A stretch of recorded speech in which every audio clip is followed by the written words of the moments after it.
Hi kids, I'm Old Rotten Lady, future internet grandma. Today we have something a little bit Sims adjacent. So I don't know if you kids have heard, but this generative AI stuff like ChatGPT, that's been all the rage lately. What if The Sims ran on ChatGPT? Well, there was a paper written by some researchers at Stanford and also some Google researchers that explored this concept, and they called their paper Generative Agents Interactive Simulacra of Human Behavior. And The Sims actually gets a bunch of call outs in the description of the paper, in the paper itself. Imagine if you had a Sims world and all of your NPCs could have a lot of memory. So Johnny Zest would remember that his mom kicked him out of the house and would maybe have some sort of grudge against her. So what they're trying to do is believable proxies of human behavior and add that into interactive applications. That could be anything, but it could also be a game. In the paper, they introduced the concept of generative agents, basically characters that simulate human behavior. Generative agents wake up, they cook breakfast, they head to work. If they're an artist, they paint.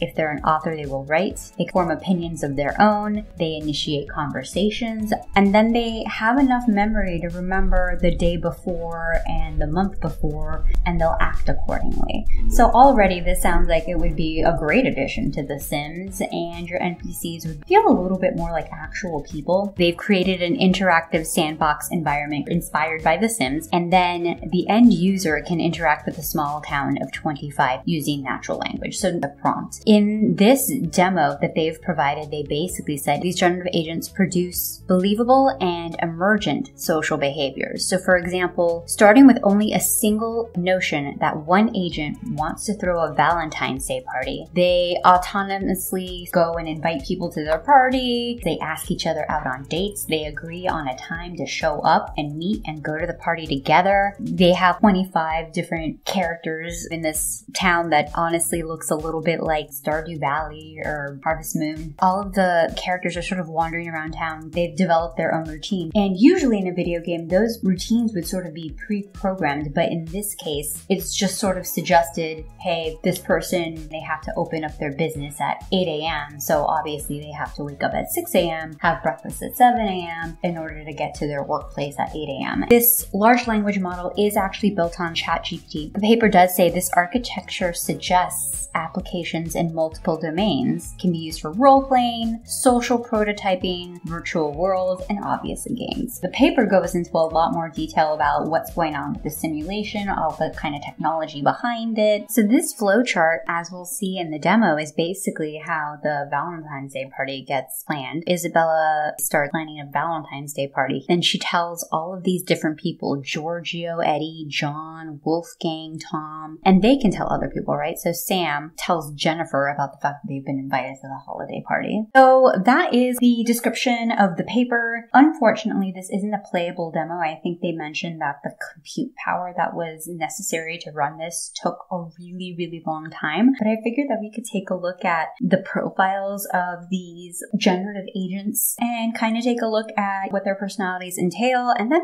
take a little look at like what the demo is and how everyone sort of kind of interacts. So here are the 25 townies, generative agents that exist. I'm going to click on some of these profiles to kind of see what they're doing and a little bit more about them. I'm going to point out some of my favorite characters. Number one, there's this little guy. He's a cat, I think, with some sort of like leaf crown. But this simulation wants me to call him Adam Smith. And if we click on state details, you can see that he has kind of an expanded profile. He's 36 years old. That little guy? Okay. And then there's a little bit more about his personality and lifestyle. So innate tendencies are thoughtful, reflective, and intellectual. Learned tendency, Adam Smith is a philosopher who loves to explore different ideas. He's always looking for ways to challenge people's preconceptions. And then his current lifestyle is that he's writing a book on the importance of creativity and how it can shape the world. Sprite-wise, I also really like WS over here. I actually don't know if it's a cat, but it is wearing a cat hat or cat helmet. And this cat's name is Wolfgang Schultz, although yet again, I don't think that it is meant to be a cat because Wolfgang is 21 years old and he goes to Oak Hill College studying chemistry and he's a student athlete and he's training for his next competition and studying for exams. I think they just kind of of ran out of sprites. Let me try to find our main character here. Okay, Isabella is the person that ends up wanting to plan the Valentine's Day party. She's currently waking up and completing her morning routine. And then in her extended profile, it says she's 34. She's friendly, outgoing, and hospitable. She's the cafe owner of Hobbs Cafe. Currently, she is planning a Valentine's Day party, and she's gathering party material and telling everyone she meets to join at Hobbs Cafe. Okay, there was a couple of other folks that were kind of interesting. We gotta talk about Carlos. Carlos Gomez is 32 years old. His innate tendency is loud, rude, and toxic. Carlos is really out here with the "it's me, hi, I'm the problem, it's me" energy. Kind of love it. Someone has to bring the drama. Arthur Burton. He is 42 years old. Friendly, outgoing, and generous. Arthur is a bartender and bar owner of the Rose and Crown pub who loves to make people feel welcome. He is also learning more about mixology and creating unique cocktails. It is a pre-computed replay of a simulation, so it's really only for demonstration purposes, as is almost everything that is generative AI these days. It's not real, like it's just a technology demo, like we're not quite there yet, right? Maybe The Sims 5 will have it. That'd be cool. Let's let this simulation run. I'll try to trim out all the boring bits and we'll see what happens. Apparently this demo is supposed to cover 2 days of gameplay. A lot of people are sleeping at 6 a.m. SM is walking at the garden. Wolfgang is running. Look at that little guy. Leaving for the park on a run, putting on his running shoes. So I don't know if it's my computer or perhaps this demo, but you can see that there's kind of some visual glitches. It kind of seems like basically everything that isn't just floor is glitchy now. Or it looks like they might be having a little conversation. What are they saying? Current conversation. Hey Wolfgang, how's training going? It's going well. Thanks for asking. How about your research and writing classes? They're going okay. Oh, okay, well, that conversation's done. She is Latoya Williams and she's waking up and completing her morning routine, which includes checking the news. We love an informed queen. All right, Adam Smith looks a little befuddled. He's having breakfast, reflecting on the day ahead. Okay, so that's what that means. But he doesn't actually seem to be having breakfast at the moment. He's walking, so it kind of looks like this demo's a little wonky. All right, let's check in on our main character, Isabella. She is currently at Hobbs Cafe, opening for the day, preparing coffee and tea. Oh, where's my problematic king? Looks like he's up. Carlos, showering. Wolfgang looks like he might be studying. That's my face when I study. Who else looks like they're doing something interesting? Latoya looks like she may be grateful about sun. Taking a yoga class doing sun salutations.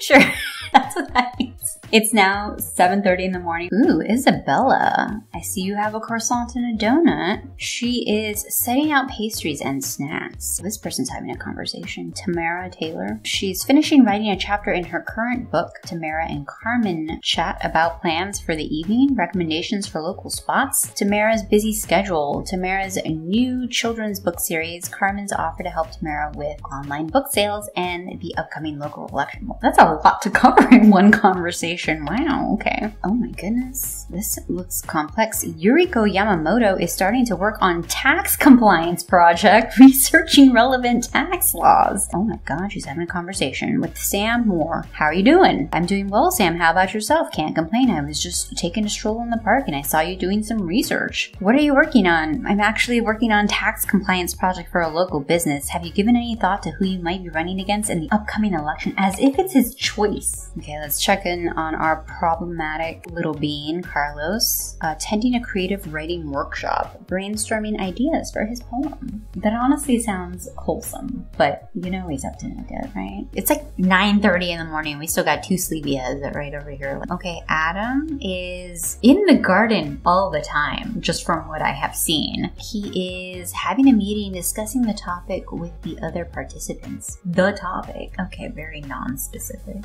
Oh, is Maylin, are you driving? Commuting to Oak Hill College, getting her car keys. Is there no cars in The Sims 4 and cars in this tech demonstration? Right now she's on the move, walking. Is that her garage?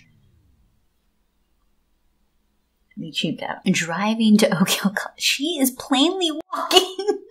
All right, Michael. Well, my boy Arthur, having a late lunch, taking a break. It's 10 a.m. Why are you having lunch? That's our main character, Isabella, having a conversation, talking with Giorgio Rossi about mathematical patterns in nature and Isabella's Valentine's Day party. Can you imagine some pretentious person walking into a cafe that you own and you're like, hey, let me tell you about this wonderful Valentine's Day party that I'm holding here tomorrow. And that person's like, hey, mathematical equations. It's not a casual conversation topic. Oh, our sleepyheads finally got up. Haley Johnson's waking up and completing her morning routine at 10:30 in the morning. Welcome to life, Haley. And our second sleepyhead, Maria Lopez. Are you praying, Adam? Having a meeting, thanking the other participants. Okay.